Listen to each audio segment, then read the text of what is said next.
For Module 1, Homework 1, we're going to go back over what we kind of reviewed in the first section or first day we met, and this is types of equations and solutions to them. And I've given you some notes at the top of some of these pages that might be helpful. It might kind of take the place of what you used to have in your textbook. First, it says we have steps to go through when we're solving equations. The first one is to simplify both sides. You want to clear parentheses first, then you want to work on fractions or decimals if you have those. And then it tells you our little hint for doing this is to multiply both sides by a common denominator of all the terms. And that's what we did before, we've talked about before when we talk about clearing the fractions. Then we want to collect all the variables on one side of the equation and the constants or the numbers on the other side of the equation. You want to get the variable all by itself. In other words, make it just 1x or 1y. And that's when you divide both sides of the equation by the coefficient. In other words, what's multiplied times that unknown variable. I want you to note that the division here is only taking place in the last step. Finally, you will check your answer. And like we said before, you can plug the number back in to the equation and check it and see if it comes out to be equal on both sides when you solve with the number filled in for the unknown variable y or x. Let's kind of take a look at this one, and I think we can explain it a little better by seeing it done. First, we're going to work on the left side of the equation, which is over here, and I'm going to distribute, because I can't do anything inside parentheses because these are unlike terms. So I'm going to distribute this positive 3 to both terms inside parentheses. In other words, I'm going to multiply 3 times y and 3 times negative 6. Well, I'm not doing anything to the 2y, so I just bring it down. And then I say 3 times y, well, that gives me a positive 3y. And notice that the signs of the term is also the operation that separates it. So this is plus 3y, positive 3y, however you want to think about it. And then we say positive 3 or plus 3 times a negative 6, well, that's going to give us a positive times a negative, which is a negative 18. Now bring down our equal side. Let's work on the right side of our equation. First, there's nothing to be done with 6y except bring it down until we get this negative 3 distributed here. So I'm going to say negative 3 times y. That gives me a negative 3y. And then I'll say negative 3 times negative 10. Now I'm drawing the arrows from the sign in front of the term to the sign in front of the term deliberately, because this is a negative times a negative. And this is what I want you to notice. When we are multiplying, when we are distributing a negative, that's where I see the most mistakes. Negative times positive y, negative 3 gives us a negative 3y. Negative 3 times negative 10, however, is going to give us a positive 30. And that is the most common mistake made on this type of equation. Next, let's go back over here to the left and let's combine like terms, okay? We're all the way to the last part of step 1 here. We're going to say 2y plus 3y gives me 5y. 18 or negative 18 doesn't have anything in common with a y term, so we just bring it down. And then I've got some y terms over here, like terms. I can combine 6y minus 3y. I'm going to get a 3y, and I'll just bring down my positive 30. Now, my equation should be getting simpler every time, and you can see it is. I'm going to have to now get the variables on the same side, collect the variable terms on one side of the equation. Well, I've got 5y over here and 3y over here. I always work with the smaller variable term. So this is smaller, 3 is smaller than 5. I'm going to say, how do I get a positive 3y to disappear on this side? Well, I subtract 3y, which I have to do to the same thing to the other side of the equation. When I start doing things to both sides of the equation, when I start actually changing things and not just distributing or combining terms, I have to do the same thing to both sides. If I add or subtract, multiply or divide, I have to do it to both sides of the equation. So these 3 y's, that one disappears. Bring down my equal here. I just have 30 left over here. And I'm going to say 5y minus 3y gives me a 2y. And that's minus 18, of course. Now, I've got all my variable terms over here together, but I've got something messing me up. I've got a negative 18. I need to get it to go to the other side. So I'm going to get rid of it over here by adding 18. I'll have to do the same thing on this side. And now I'm going to just have 2y. And that's going to be 30 plus 18, or 48. Finally, I'm to this last step of the equation. Isolate the variable. by dividing both sides by the coefficient. Well, now the coefficient of a variable term is just the number in front. So I'm going to divide by whatever's in front of the y, which is a 2, but I have to do both same thing to both sides of the equation. So 2 over 2 is just 1. Y is equal to 48 divided by 2, and of course that's 24. Now, if you did what it said and you checked it, I'll come up here and put the check in for us, you would simply plug 24 into the original equation every time you saw a y. So we would have 2 times 24 plus 3 times 24 minus 6, and that would be equal to 6 times 24 minus, and I'm running out of room here, 3 times 24 minus 10. All right, let's see if I can simplify that one side at a time. Over here I've got 2 times 24, which is 48. And then I've got 3 times, well, 24 minus 6. Let me do that part first. That's 18. And I'm going to say 3 times 18. Well, 3 times 18 is going to be 54, right? It's positive 54 here, so I'll add 54. Now that's equal to, on the other side of the equation, I would say 6 times 24. Well, 6 times 24, that's going to be just a little bit, okay, so I'm kind of doing it in my head, but I'm getting 144. Now over here, I'm going to say 24 minus 10. Well, that gives me 14, doesn't it? And then I say 3 times 14, and don't forget the minus, right? I'm going to go ahead and put that minus down, because whatever it is, it's going to be minus this times this. This is a positive number. That's a positive number, so it will end up with a negative term. And I'll say 3 times 14 is what I need, and 3 times 14 should be 42. Well, now it looks pretty simple. What's 54 plus 48? Well, that gives me 102 over here. And over here I say, okay, what's 144 minus 42? Well, that's 102. So is 102 equal to 102? Yeah, it checks. So our answer really is y is equal to 24.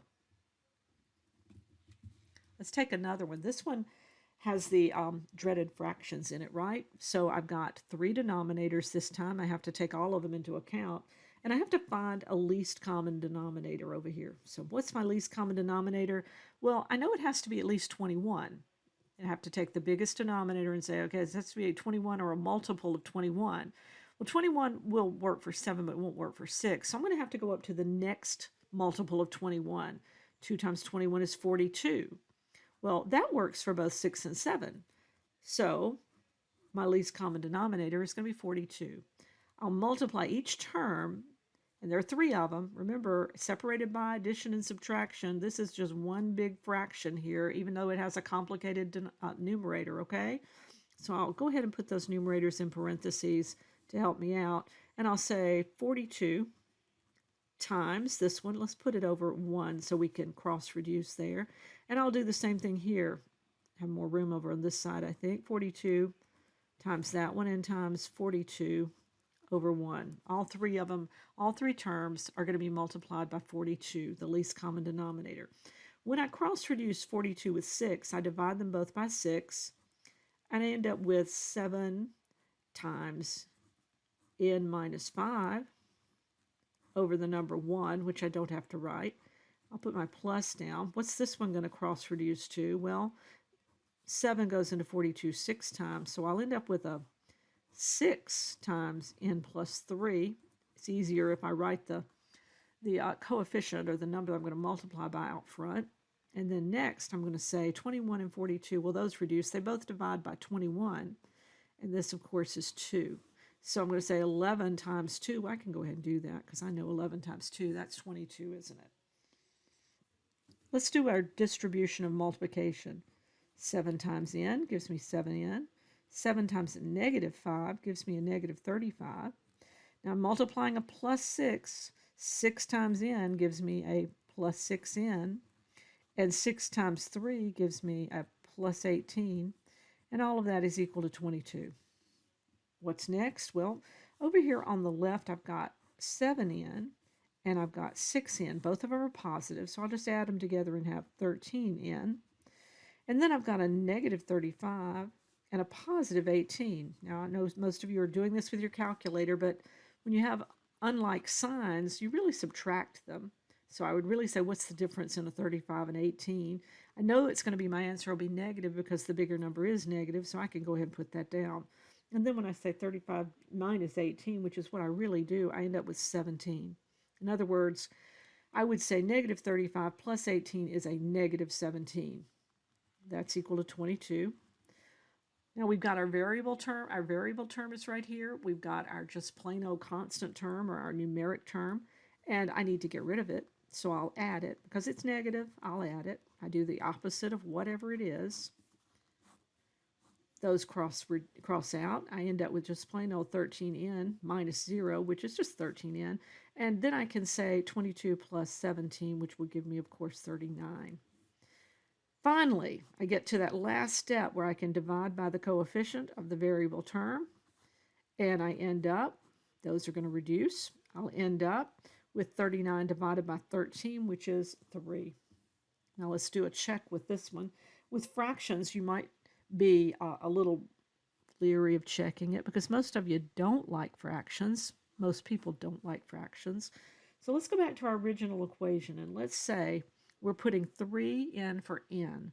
Well, the original equation was n minus 5, so we'll say 3 minus 5 over 6 plus n plus 3. Well, that would be 3 plus 3 over 7. And that was going to be equal to 11 over 21. All right, let's see what we can do. We still have these 3 fractions, so I can go ahead and simplify these numerators. They're pretty easy. This is going to be negative 2 over 6, and that's going to be plus a 6 over 7, isn't it? And that's equal to 11 over 21. Now, it's still easier for me to get rid of the fractions than to try to change these to common denominators. I know I still have that same least common denominator, so I'm going to multiply everything times 42 again, times 42 over 1 times 42 over 1. And let's do the cross reducing. This is divided by 6, so that makes it 7. 7 times, I kind of have to watch it so I don't mess up my, I don't forget where that negative is. 7 times negative 2 gives me a negative 14, doesn't it? And then I'm going to say this is going to reduce. I get a 6 times 6 here, so it's going to be positive 36. And over here, same reducing I did before, isn't it? So it's not too hard this time. And it's 2 times 11, and that's 22. So the question of the hour is negative 14 plus 36 equal to 22. Well, that's the same as saying 36 minus 14, which is really 22. Is that equal to 22? And it is, and it checks.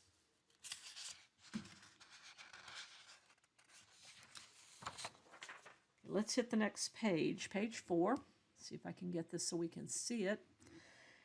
And page 4 here is going to say, it's going to have some words that are going to help you. This little chart at the top of this page is supposed to help you with word problems. What I'm wanting you to see is that these words that are under the headings, they always translate into the operation that's listed at the top. So we got addition, subtraction, multiplication, division, and what means equal. So what words can we equate to those operations? Well, anytime you see add, sum, plus, more than, increased by, you're going to think add. Anytime you see subtract, difference, minus, less than, decreased by, you should think, well, this is a subtraction problem.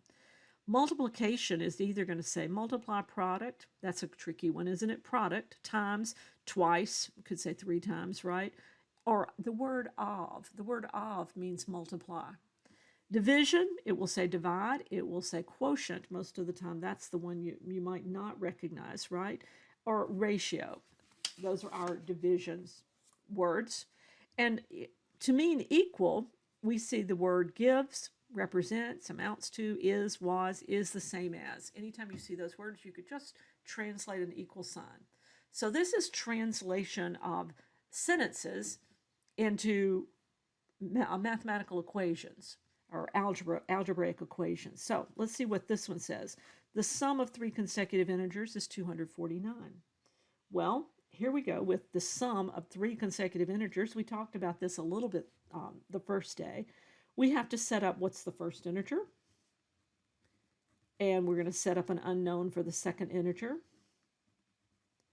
And we're going to set up an unknown for the third integer. Now I have to make them all in terms of one variable. I don't want to use x's and y's because it's impossible at this stage for me to solve for both x and y. So I'm going to make them all in terms of x. If the first one is x, the second one is one more than x, right? They're consecutive integers, so that would be x plus 1. And the third one would be one more than that, so it would be x plus 1 or x plus 2. Now, what do I know? Well, I know that they're going to sum them, which means add, to equal is 249. So what equals 249? Well, the first integer plus the second integer plus the third integer is equal to 249. Now, that's a pretty simple equation that now we can solve. Now, notice I didn't put anything in parentheses because I wasn't distributing any multiplication or anything. I didn't really have to. And I'm just keeping it a little simple here. I'm going to say this is 1x, this is 2x, this is 3x's. In other words, these are my x terms, aren't they? I combine all those together, I end up with 3x. And then I have some constant terms, some numeric terms. 1 plus 2, well, that's 3. And this is equal to 249. It's getting to be more like an equation that I'm used to seeing. I need to get that variable term isolated by itself. I need to get rid of a positive 3 over here, so I'll subtract 3. So this cancels. I have 3x. It is equal to 249 minus 3, or 246. And I go back to my variable term and say, okay, I need to get rid of the coefficient that's in front of it. So I'll divide by 3. Those 3's reduce down to 1, don't they? And I have 246 divided by 3. When I do that, I find it's 82. So the first integer is 82. The second integer is the next one in the sequence, or 83. And the third integer is 84. And that I would check. How do I check it? Well, I put it back into what it said up here. The first one, 82, plus the second one, 83, plus the third one, 84, is equal to 249. And if you take your calculator and add them up, you'll see that that is true. Now let's take something a little bit different. Let's take the second word problem. And it talks about aircraft and seats, and it's saying it has a first aircraft and a second one and a third one. And a good rule of thumb when you have a word problem is to read it through one time without trying to do anything at all, and then read it through the second time and try and find the variables. One of these variables, the one you're going to set up that is going to be just plain old X, is the one that they tell you nothing about. So this says the first aircraft has 72 more seats than the second. The third aircraft has 30 fewer seats than the second. Their total number of seats is 384, and of course they want us to find the seats for each. Which aircraft did they tell us nothing about? Well, they told us the first one was 72 more than the second. They told us the third one was 30 fewer than the second, but the second one, we know nothing. So the second aircraft, I'm going to put second aircraft here, is X. Okay, so what do I know about the first one? Well, it's got to be represented in terms of X. So it says it has 72 seats, 72 more seats than the second. Well, that's going to be X plus 72. And let's talk now about the third one.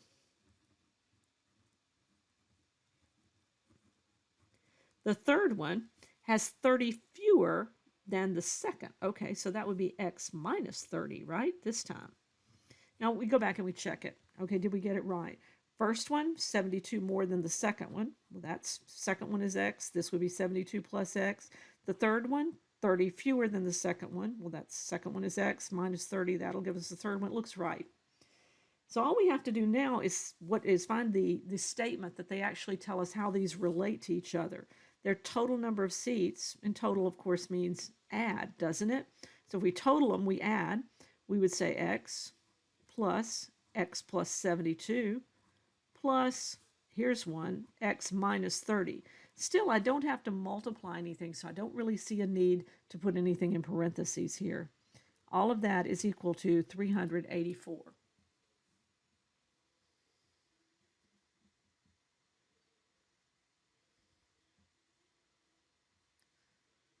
So I'm going to say add your x's together. Well, there's 1x, 2x, 3x's. 3x's. Next, I've got a positive 72 minus 30. Well, that's 72 minus 30, or 42 plus 42, right? And next, I'm going to say equals that 384. Now, I need to isolate the variable term, so I got to get rid of a positive 42 over here. I'll do it by subtracting 42 from both sides. And I'll have 3x. That's going to equal, well, 384 minus 42 gives me 342. Now, finally, last step. There's nothing but these two terms, and that one's got a coefficient. I'll divide by the coefficient of my variable term. 3 divided by 3, that reduces to 1. So I've really got 1x. And this is going to be 114. Okay, so how many seats does the first aircraft have? The second aircraft has 114, right? I'm going to just put it out here. And the second one is 114 plus 72, isn't it? Well, 114 plus 72, that's going to give me 186. And the third one is going to be 114 minus 30. So 114 minus 30 gives me 84. Calculators come in handy if you're questioning this, but I think you'll find those numbers are right. And how do we check it? We simply add these three numbers up and see, is that equal to 384? And it is. Now here's a problem. This next problem is one that quite frequently confuses people because it's asking us to do something that you do all the time. It's asking you to calculate sales tax, but it's not actually asking you to calculate the tax and then give the price of something you purchased after tax. It's asking you to give the price of something that was purchased before tax was added. So that's kind of an unusual thing, and we have a formula that you might want to think about.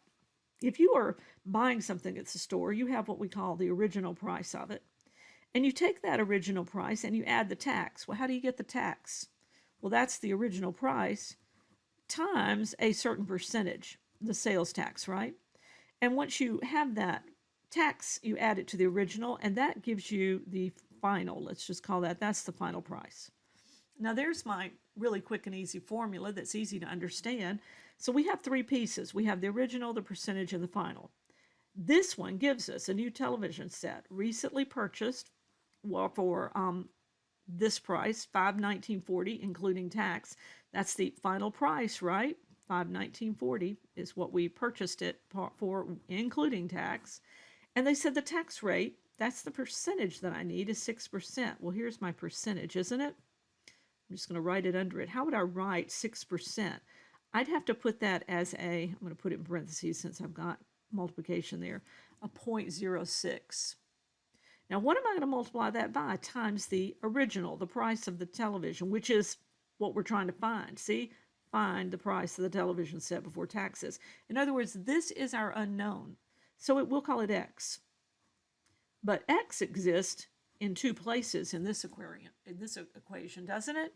I've got X plus X times 0.06, and that's equal to the final price. And sometimes it's really hard to see, how do I add those X's together? Well, I want you to think about it this way.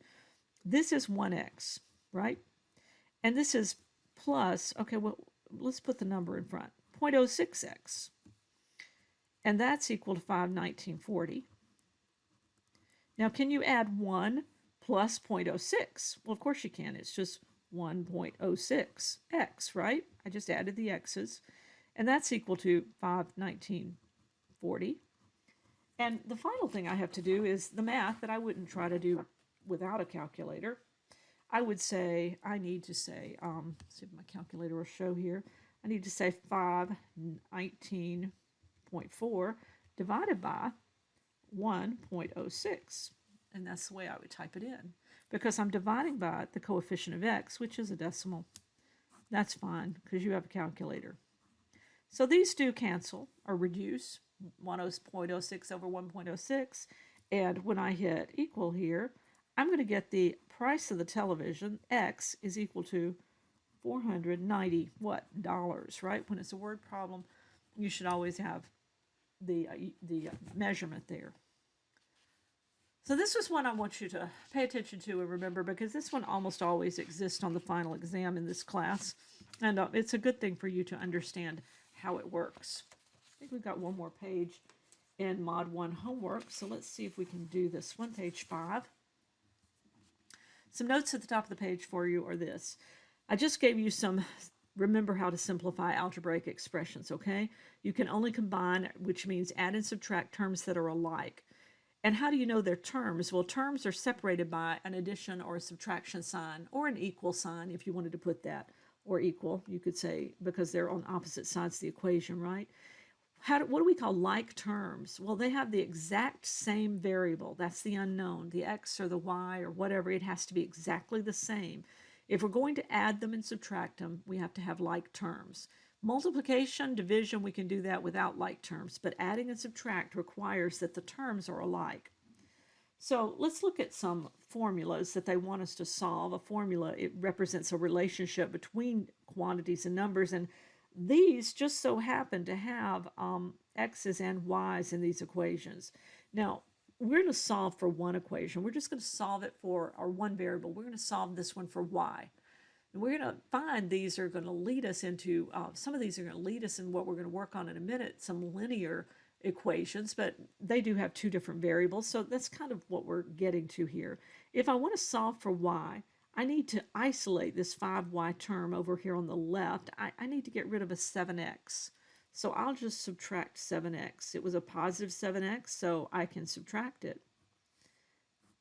And this would come out to be, of course, those would cancel each other out. I would have 5y, and it would be equal to 17 minus 7x. Or it could be written negative 7x plus 17, right? Next, I go back to my variable term because I can't combine these two. They're unlike terms.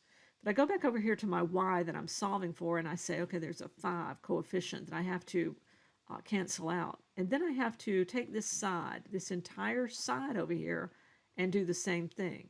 In other words, I'm going to have one of those complicated numerators where I have two terms in the numerator, but it's all divided by 5. These 5's reduce, and I end up with just y. And y is equal to 17 minus 7x over 5, which is just one big fraction. Complicated fraction, yes, but that's all it is.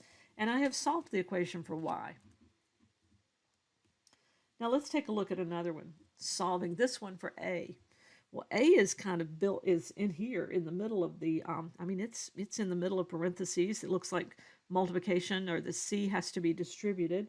And so I'm not really sure what to do first, but one thing I can do is I can say, okay, distribute the c, right? Okay, so t on this side stays the same. And then I would say t times 8 would give me, well, let's put the number first, 8c.